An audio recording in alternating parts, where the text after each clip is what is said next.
first speaker, Thomas Schaffer, How Eagles Fly. How Eagles Fly, Thomas Schaffer.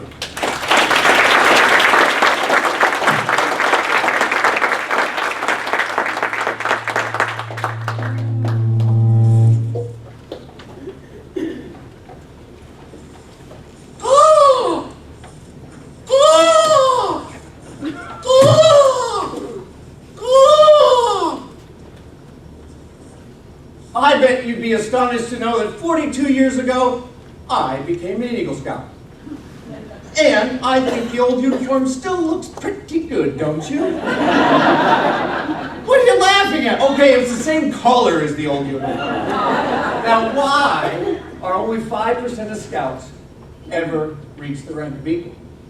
Because of the journey. Can you imagine committing to something when you're in 3rd grade? In the Cub Scouts, you're a little bear.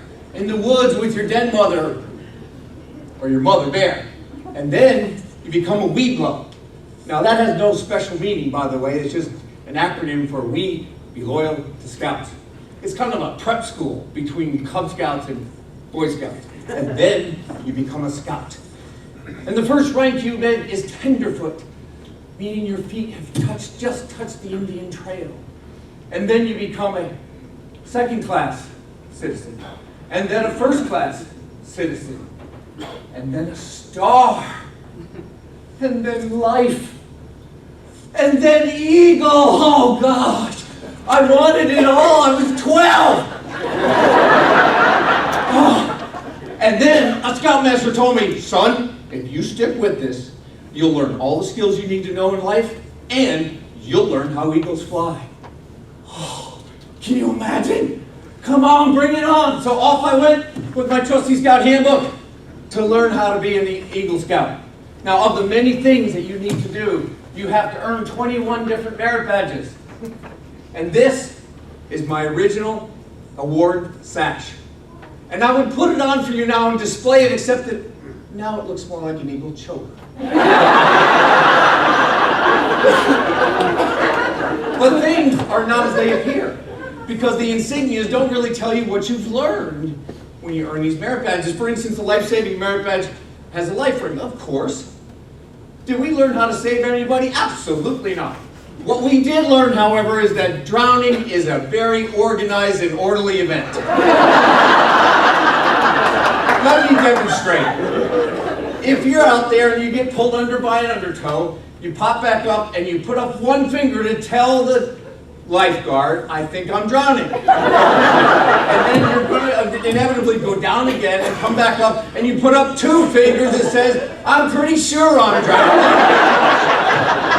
And if you go back under and swirl around and come up for the 3rd, you have to do everything you can to get up for the 3rd time, put 3 fingers up and said, I know I'm drowning. And those skills relate to me as an adult. Because now as I watch movies and television, I understand now why so many people senselessly drown. They're not using the finger system! Okay, the cooking merit badge. Knife, fork, spoon, and a chef's hat. That looks like gourmet. There's nothing gourmet about Scout cooking. Let me tell you what the insignia really should have. A frying pan, burn ointment, and a Brillo pack.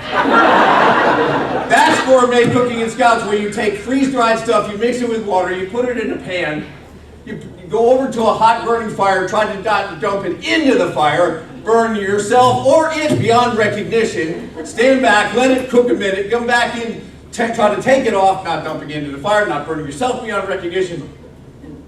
And after everybody's been fed, you spend the next hour cleaning the soot off of the pans with the Brillo pack.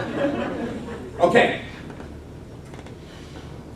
First aid merit badge. White cross. Now, I never understood the white cross thing. Isn't that what you put in a place where somebody didn't make it? Anyway, what we learned in there is Heimlich method and CPR.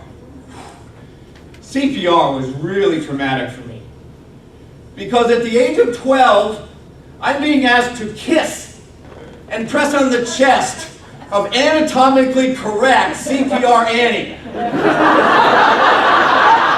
And while it didn't seem to bother her at all, it was really traumatic. The highlight of my career was going to Philmont Scout Ranch in Cimarron, New Mexico, to hike the Rocky Mountains for 2 weeks in July at 115 degrees. Don't worry, it was a dry heat. And to make sure that we didn't dehydrate, they gave us salt pills. And we didn't die. Now, they give you this little book when you arrive there, and you read it, and it says, bears are a daily occurrence at Philmont. And rattlesnakes, well, only 3 scouts have ever really died from rattlesnakes. Thank you very much. And every day is an adventure. And danger lurks everywhere. And on one of those days of adventure, we were learning the art of rappelling down a cliff. Again, things are not as they appear. Because on National Geographic, those guys have ropes up in here, and they're sliding down, effortlessly bouncing off the side of a cliff like it was clouds. That is not our experience. We learned that the speed of the falling body is at least 3 times as fast as you would ever imagine. And that that sand at the bottom of that cliff is not soft at that speed. Now, we finished up, and I was going back to the base camp. The base camp was about 10 tents, about 4 feet apart, down a dirt road and then down a path. And I'm going down the dirt road, and as I'm turning down the path, there's a huge rock next to the path. And I'm coming down there, and I'm looking at my feet. Why am I looking at my feet? Danger lurks everywhere. I should be looking up, but I am. And I look down, and I look to my left, and I see a rattlesnake.